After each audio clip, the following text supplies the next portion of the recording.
লুট হয়েছে মানুষের অধিকার, লুট হয়েছে পাট্টা দেওয়া জমি। বামফ্রন্ট সরকারের সময় যে অধিকার আদায় করেছিলেন জনতা, সন্দেশখালীর সাধারণ গরিব মানুষের জমি, পুকুর, ভেড়ি লুট করেছে তৃণমূল নেতা শাহজাহান শেখের বাহিনী। বাদ যায়নি মহিলাদের সম্মানও। মহিলাদের সম্মান লুট করা হয়েছে। দলীয় দপ্তরে রাতের বেলায় ডেকে নিয়ে গিয়ে চলেছে অত্যাচার। রাজ্যের বিভিন্ন প্রান্তে দুর্নীতি দুষ্কৃতিতন্ত্র এমনই কুশাসন চালাচ্ছে, তারা মনে করেছে এই সরকারটা তাদের। নিজেদের অধিকার বুঝে নিতে আজ পথে নেমেছে সন্দেশখালীর সাধারণ মানুষ।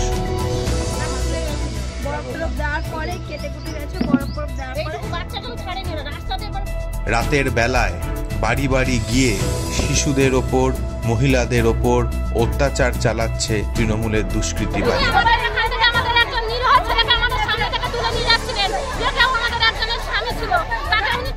মানুষের এই আন্দোলনের ওপর এই পরিস্থিতিতেও অত্যাচার নামিয়ে আনছে তৃণমূল এবং পুলিশ।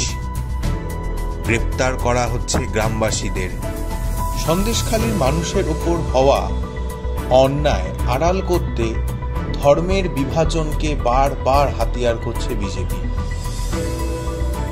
শিবু এবং শাহজাহান একযোগে লুট করেছে মানুষের অধিকার, কিন্তু মানুষ যখন প্রতিবাদ করছে তখন হিন্দু মুসলমানে ভাগ করা হচ্ছে মানুষকে। কেন্দ্রীয় মন্ত্রী স্মৃতি ইরানি দিল্লিতে বসে সাংবাদিক সম্মেলনে বলছেন, হিন্দু বিবাহিত মহিলাদের ওপর চলেছে আক্রমণ। শুভেন্দু অধিকারী সন্দেশখালী যাওয়ার পথে কলকাতায় বাসে বসে বলছেন, মুঘল সাম্রাজ্যের বর্বর যুগ ফিরে এসেছে। সন্দেশখালীর প্রাক্তন এমএলএ, ক্ষেত মজুর আন্দোলনের সর্বভারতীয় নেতা, আমাদের রাজ্যের সম্পাদক, তাকে পুলিশ এখানে তুলে নিয়ে এসছে। এখানকার পুলিশ আমাদের পাঠালাম, আমাদের পার্টি নেতারা এলে এখানে সঙ্গে সঙ্গে পুলিশ বলে আমরা জানি না, বসিরহাটের মামলা কি করে করবো।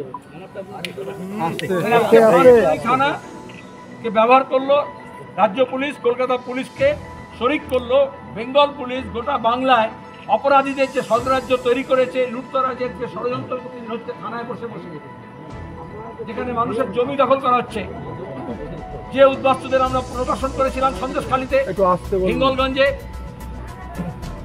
গোসাবায়, বাসন্তীতে, হাড়বায়, মিনাখায়, আজকে সেখান থেকে তাদেরকে বাস্তুচ্যুত করা হচ্ছে। যারা জলে মাছ ধরে তাদের অধিকার কেড়ে নেওয়া হচ্ছে। যারা ওখানে রুটি রুজির সম্পর্ক, সেই জন্য ওখানে টিকে আছে, তাদেরকে সেখান থেকে রুজিবিহীন করা হচ্ছে। এটা কেন করা গেল? কারণ এ রাজ্যে তৃণমূল কংগ্রেসের সরকার যেদিন থেকে এসছে, বুদ্ধদেব ভট্টাচার্য বলেছিলেন অপরাধীদের বুকের পাটা বেড়ে গিয়েছে। ওরা মনে করছে না তাদের রাজত্ব। আমি আপনাদের সামনে বিষয়গুলো উপস্থিত করছি। 2011 সালে আপনারা জানবেন, 2011 সালে বিধানসভা নির্বাচনে আমাদের রাজ্যে, পশ্চিমবঙ্গে বামপন্থীরা পরাজিত হয়, কিন্তু সন্দেশখালী থেকে সিপিআইএম প্রার্থী হিসেবে নিরাপদ সর্দারই জয়লাভ করে। ফলে বোঝা যায় যে সন্দেশখালীর মানুষ, বেশিরভাগই মানুষ হচ্ছে বাম মনোভাবাপন্ন, বামপন্থাকেই তারা বিশ্বাস করে। ফলে সন্দেশখালী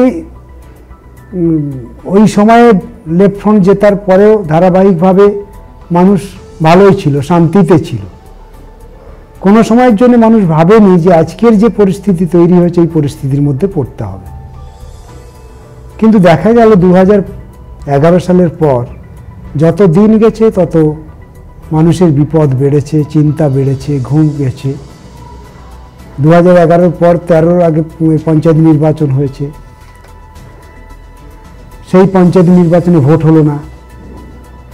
নির্বাচিত যে সমস্ত পঞ্চায়েতগুলো ছিল সেই পঞ্চায়েতগুলো সব জোর করে তৃণমূল দখল করে নিল। ফলে হলো কি, পঞ্চায়েতের যে সিস্টেম ছিল, ব্যবস্থা ছিল, সেই ব্যবস্থাটা প্রায় ভেঙে গেল। আর এখন পুলিশের সঙ্গে কি কথা হয়েছে? সকালবেলাতে 10টার সময় 10 থেকে 12 জন পুলিশ ভাস্ত্রনী থানা থেকে আমার ফ্ল্যাটে গেল। যাওয়ার পরে বললেন যে আমাদের সঙ্গে এক্ষুনি থানায় যেতে হবে। উনি বাড়িতে ছিলেন, বসিরহাটে প্রোগ্রাম ছিল, সেই প্রোগ্রামে বেরোনোর জন্য রেডি হচ্ছিল। সেই সময়তে গেল, যাওয়ার পরে বলছে এক্ষুনি আমাদের সঙ্গে যেতে হবে। তো আমি ওনাদেরকে বললাম যে আপনাদের কাছে কি ডকুমেন্টস আছে বলুন, কেন ডাকছেন থানায়, কি ব্যাপার, এটা তো আমাদেরকে জানাতে হবে। ওনারা বললেন আমাদের কাছে কোনো ডকুমেন্টস নেই, ওসি ডাকছে, এক্ষুনি ওখানে যেতে হবে। তা ওটা নিয়ে অনেক তর্ক বিতর্ক হলো। তারপরে ওনারা জবরদস্তি করেই ওখান থেকে নিয়ে আসলো। নিয়ে আসার পরে এখানের ওসি বললেন আমাদের উপরে এরকম অর্ডার এসেছে।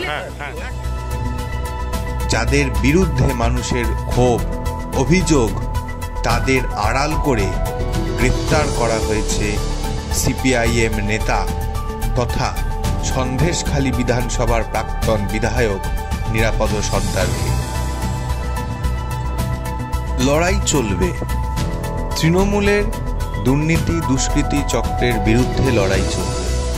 লড়াই চলবে বিজেপির ভাগাভাগি রাজনীতির বিরুদ্ধেও।